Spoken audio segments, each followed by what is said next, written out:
One of the biggest lies in the world right now is this Israel apartheid. There's all these anti-Semites and anti-Israel people who are trying to destroy Israel through the BDS, boycott, divest, and sanction, and the clearest way to do that is through claiming Israel as apartheid.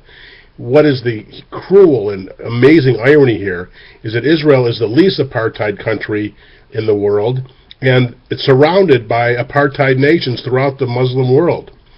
Think about what apartheid was. I just heard a black minister, member of parliament of South Africa, who said he knows what apartheid is. He was on a speaking campaign to explain that Israel is a completely non-apartheid country. I mean, the Miss Israel right now is a black woman. Arabs sit on the Supreme Court of Israel. Arabs sit in the Parliament of Israel. Arabs are citizens of Israel.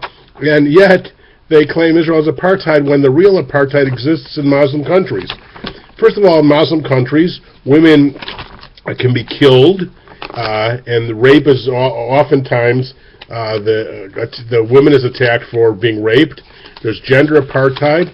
Homosexuals are persecuted and killed. It's a crime punishable by flogging, stoning, beheading in Iran, Saudi Arabia, Sudan, Syria, United Emirates, and Yemen. How about religious apartheid? Can you convert from Islam to another religion? No, it's punishable by death. Public practice of non-Muslim religions is prohibited in Saudi Arabia. You can get killed if you convert in the Palestinian Authority, Saudi Arabia. Loss of civil and inheritance rights or torture in Jordan, Egypt, Oman, and North Sudan. Blasphemy of Islam is prohibited by punishment by death in Saudi Arabia and Oman.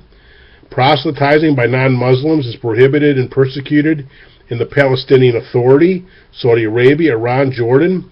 Special religious police persecute Muslims and non-Muslims, Saudi Arabia and Iran. There's legal, economic, and social discrimination against non-Muslims and Muslim minority sects in many countries. And persecution, violence, property expropriations, and intimidation of Christians and other religious minorities, Egypt, Saudi Arabia, the Palestinian Authority, and Iran. You know, there were 750,000 Jews in 1948 living in the Arab world, and now there's way less than 50,000. They were pushed out without any compensation, chased out of all those countries, and Israel became a state, places they had lived for thousands of years. And so it's an amazing irony and cruel joke where people say Israel is apartheid when the apartheid exists in the Muslim world. They should be sanctioned. Nobody should be doing business with any Muslim country because of their disgusting apartheid laws, and yet the world freely trades and blames Israel. Kind of classic anti-Semitism. It's amazing. When you think about the apartheid laws, for example, the apartheid law prohibiting sexual relations and marriage between whites and non-Europeans in South Africa in 1949 and 1950.